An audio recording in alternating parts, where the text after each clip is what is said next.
Welcome back to ARC's Travel Connect virtual series. I'm Randy Spoon, Manager of Content and Media Relations for ARC. In this episode, I'm joined by Rebecca Spicer, Senior Vice President of Communications at Airlines for America. Before we begin, I'd just like to thank everybody for watching this series. To view more Travel Connect episodes online, you can visit www.arctravelconnect.com. Be sure to engage with this video and others on ARC's social media channels using hashtag ARCTravelConnect. With that plug out of the way, Rebecca, welcome. It's great to be with you. Thanks so much for having me today, Randy. Absolutely. So to kick things off, I wanted to go back to the beginning. Air travel was coming off of a record number of passenger trips in 2019, and by all indications, 2020 was poised for more growth. Then in March 2020 and in April of last year, air travel came to an almost complete standstill. Given the onset of the pandemic, what was A4A's early assessment of the situation that air travel was in?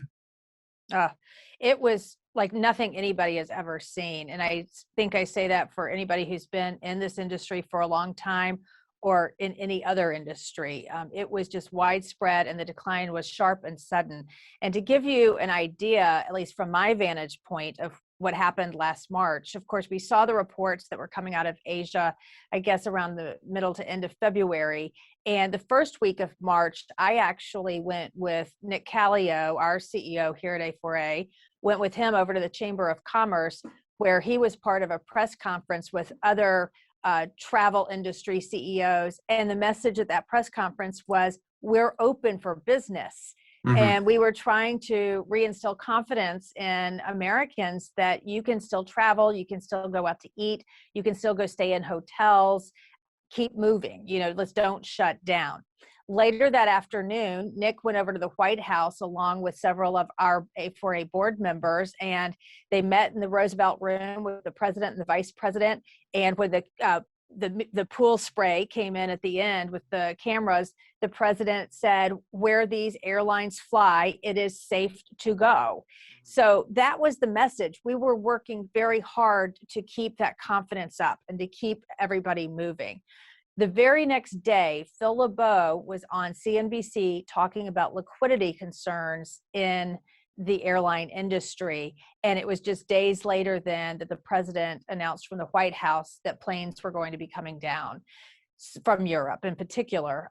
So it was very sharp, very sudden. And literally within days, we saw passenger volumes drop 96%.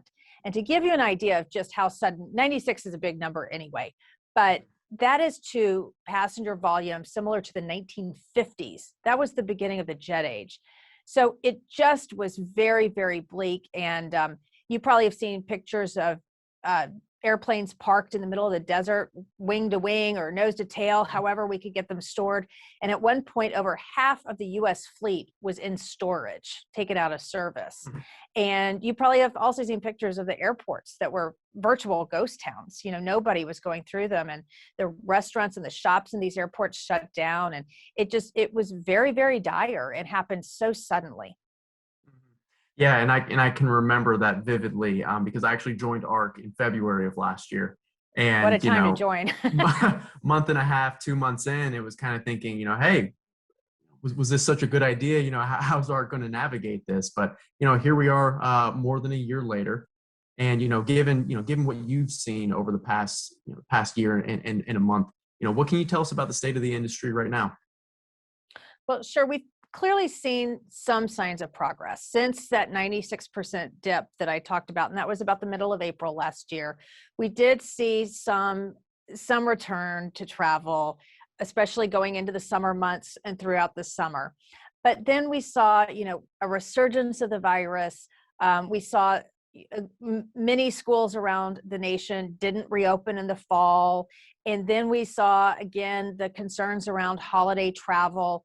So it's just been a long haul where we really saw the travel levels plateau. So most of 2020, we were flying passenger levels about 70%, 65 to 70% down compared to pre-pandemic levels. Now, you've more recently probably seen the pictures on television or on social media or whatnot of more full planes, more full airports. The TSA numbers that we've seen are suggesting significant increase in passenger volumes compared to where we were this time last year. Mhm. But it's interesting to note, even though some of the TSA numbers are suggesting, in our own booking numbers too, which are showing some signs of improvement, and sure, there might be some days where TSA is screening more than 1 million people. And I think I saw a few days recently where there were about 1.5 million people screened by TSA. But it's important to keep that in perspective. That's still about 40 to 50% down from where we were pre-pandemic. So we are moving in the right direction, but we still have a very long way to go. Yeah, and according to our own data that we've been tracking, corporate travel is still down, about 80% of what it was in Mhm. 2019, and recovery is really being led by leisure travel That's and right. online ticket agency bookings. So yeah, that's interesting to hear. And that's And that's consistent. Oh, I'm sorry, Randy, didn't mean to cut you off, but no, go ahead, please. what you just said is absolutely consistent with what we're seeing too, that this is led by leisure travel, that it is people who are itching to get out. They need a vacation, don't we Hmm. all? Need a vacation, Right. or we've all heard those stories of somebody who hasn't seen their parents or grandparents in a year now, but now people are vaccinated. So, the vaccination distribution is a very encouraging narrative right now that is providing additional confidences too. But people really are itching to get out there and go. But to your point, the business travel it really was decimated over the past year, as was international travel. We're still looking at closed international markets. Unfortunately, whether it's South America or Europe or Asia, we're still seeing very discouraging virus caseload trends. Mhm. And it's still, just really those markets are not open to international travel right now, for all intents and purposes. So that's disheartening. And it's certainly here at A4A, we are working in every way possible to find a path forward so that when the vaccine is distributed in those markets, when the caseloads start coming down, when the time is right to reopen those markets, we want to make sure that our airlines are prepared to start serving them in full force again. So hopefully more on that to come. Maybe we can get together and talk about it again in another few weeks, to see how this all evolves. But you are right, as far as the passenger interest right now is really focused on leisure. And yeah, we're just hopeful that that business traveler comes back for sure.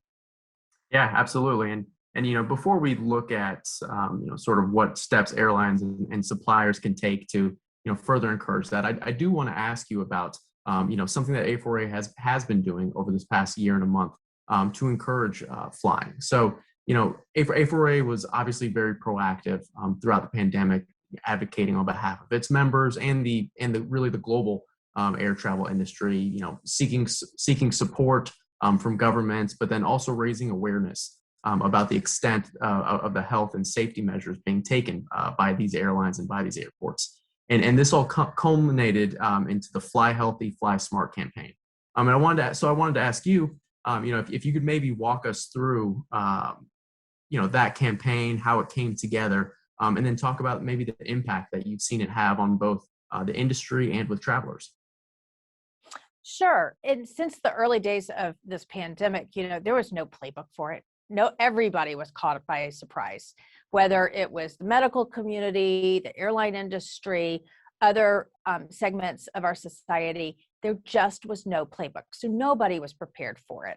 But airlines leaned into science, and we said we need to know more about research, and we need to know more about data in order to help guide us through this crisis. In that spirit, early on, airlines collectively, A4A members collectively announced that they were going to require face coverings on their planes. So this predates the federal government mandate that's currently in place. But we started requiring that last spring. So for right at about a year now, our carriers have been requiring those face coverings. We also have been, as you probably have seen coverage, strictly enforcing that. Again, that predates the federal mandate. But now we are, of course, complying with the federal mandate as well. But we also took other measures to do a couple things. One, to make sure that we were prioritizing the safety of our passengers and our employees. We want to keep everybody safe through this pandemic. But we also wanted to extend education on the importance of what airlines were doing, that we were adding layers of protection all the way around. Anywhere we could find that research and that data that says, you know what, if you did one more thing, you would reduce the risk of transmission so much more. So some of those other layers, of course, the mask being so critically important to all of these layers. But we also looked at how can we enhance our cleaning and disinfection processes and procedures. You may have seen pictures or videos of robot looking machines going through the airplanes, cleaning with this high-tech process to make sure that the germs and bacteria and viruses are cleaned before people even get on the plane. That's something that I hadn't seen before this crisis. We also learned more about the ventilation on airplanes. Personally, I had heard talk about HEPA filters since I had worked in this industry, but truthfully, I really hadn't taken the time to think about how they work. But they generate air so pure that you really do get hospital grade air on those airplanes. Also, we looked at how important is the ventilation in flight.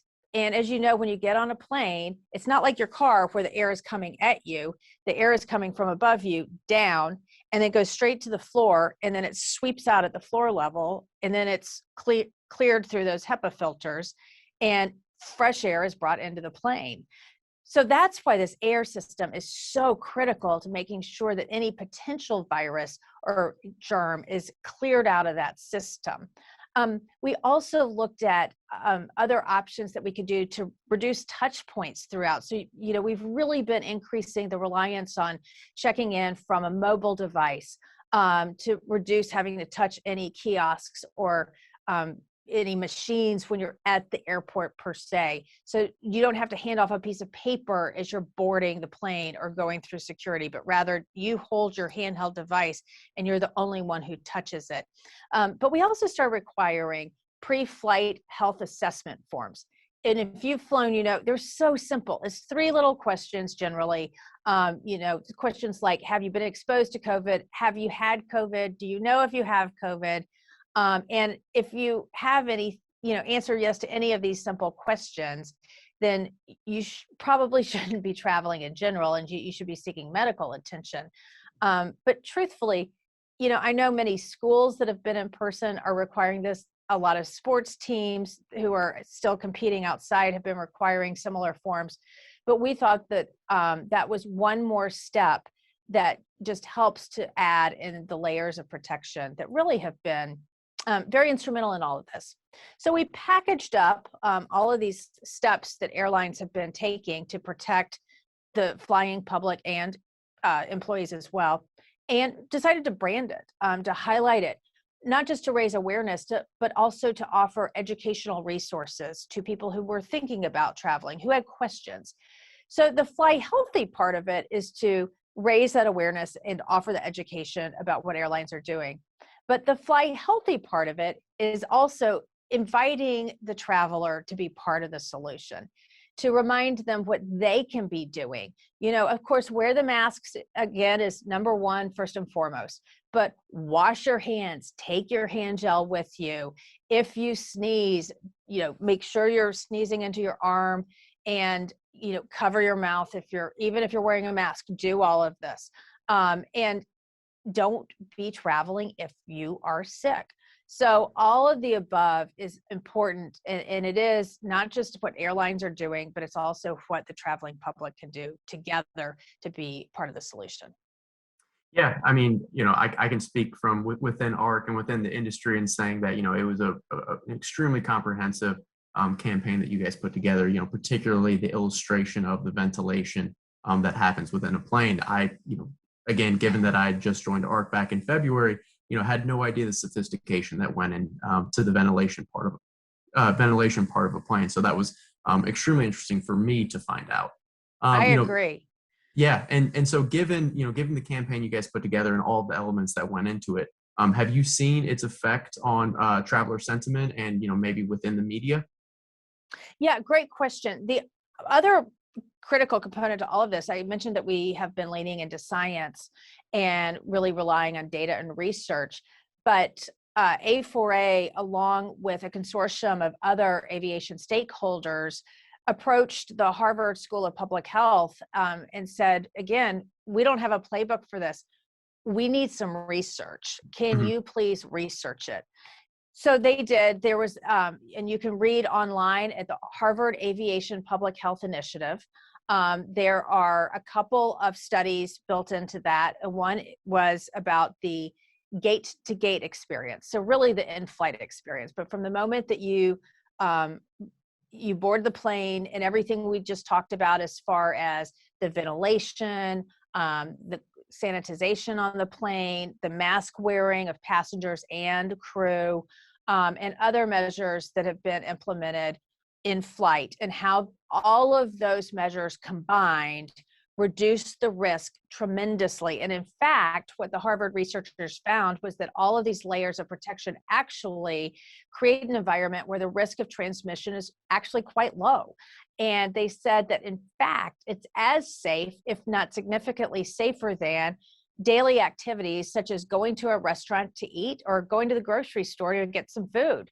So that put things in perspective for us. And I think it helped educate the traveling public about what the in-flight experience really was. The other part of the study that the Harvard Aviation Public Health Initiative examined was what has been called curb to curb. So that was a little bit broader of a report that looked more holistically at the airport experience as well. So it looked at the importance of having that handheld check-in as opposed to going to a kiosk and touching, or having your boarding pass on your phone so you didn't have to hand off a piece of paper at the security checkpoint or at the gate as you were boarding. And it looked at other measures too, such as signage in the airport to remind people, stay 6 feet away. We have a lot of muscle memory built into what we do. And we just naturally, if you're in a line, and I'll speak for myself, I do this too, your natural inclination is to just walk right up to that person in front of you.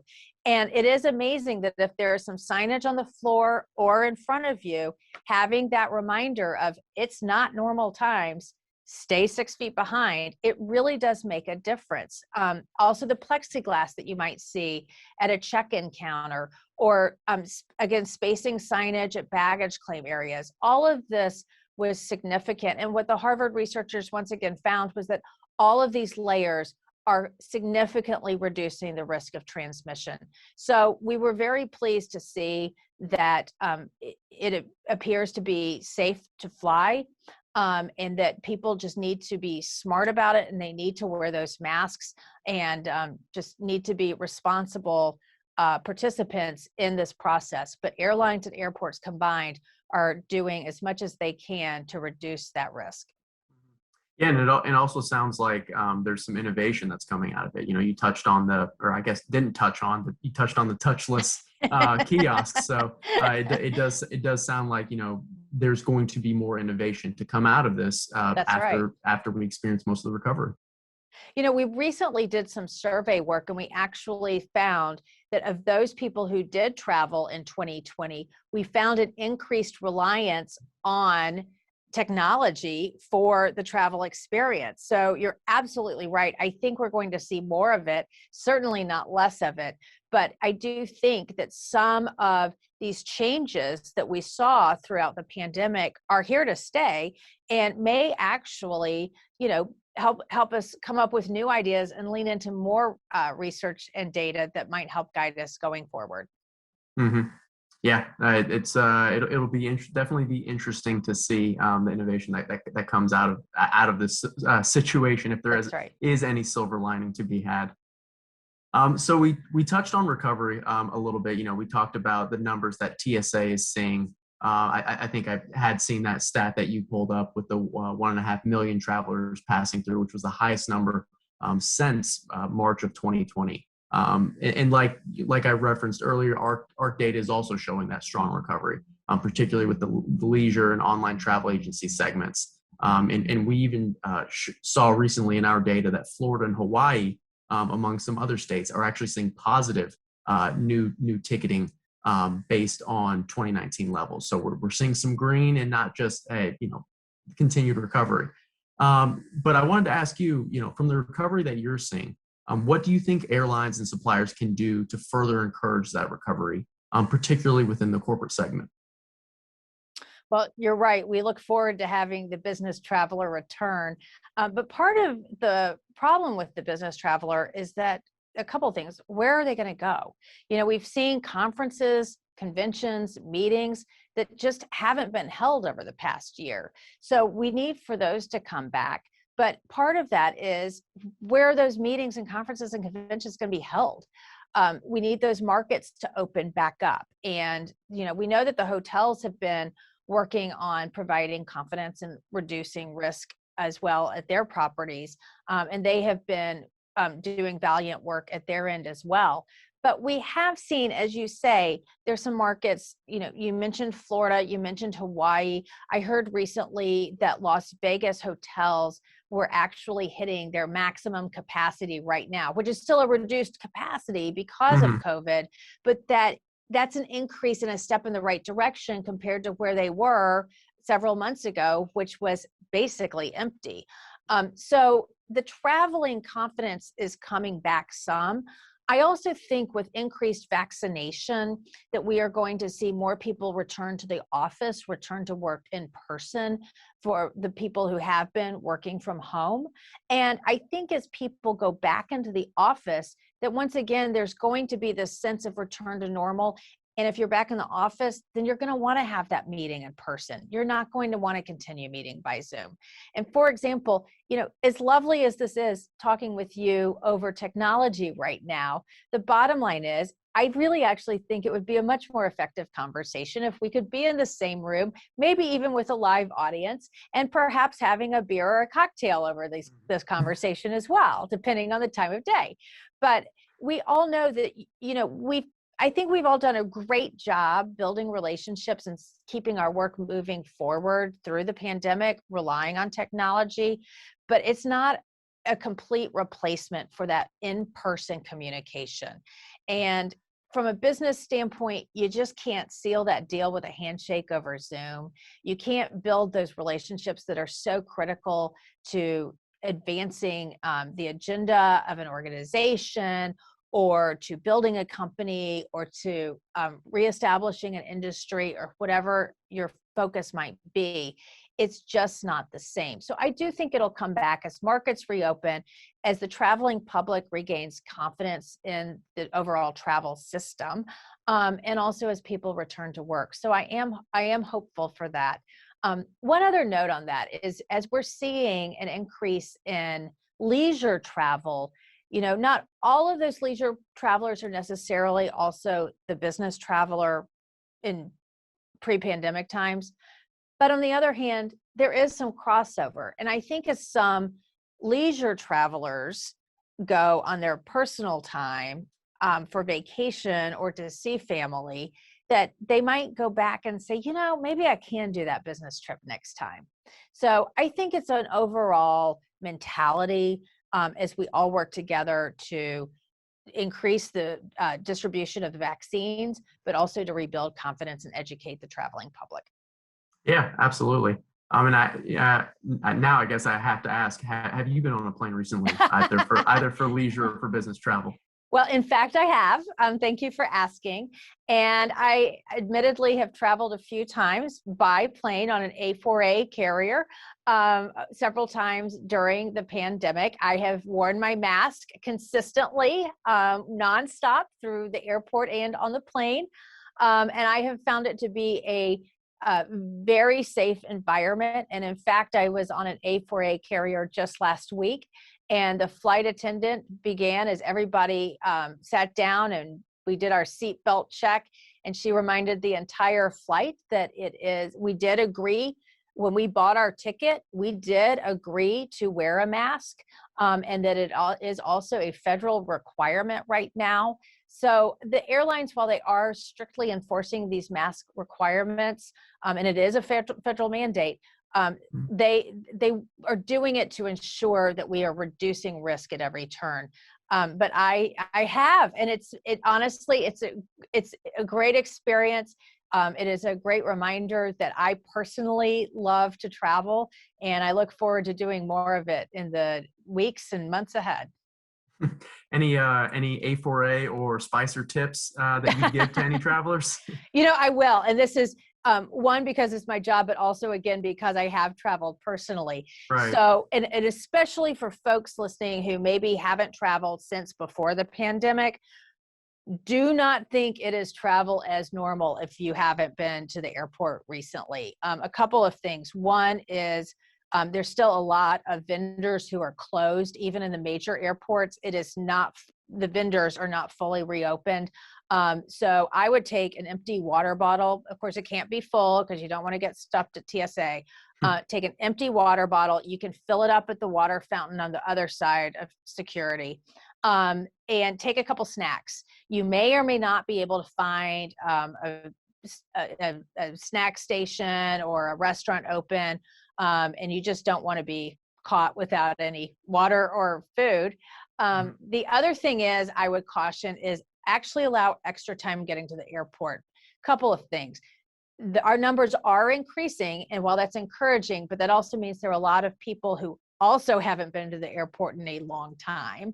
And not all of the parking garages are open. So they were closed down during the pandemic because they didn't need them open, and many of them are still not open. So it might be more challenging to find a parking space.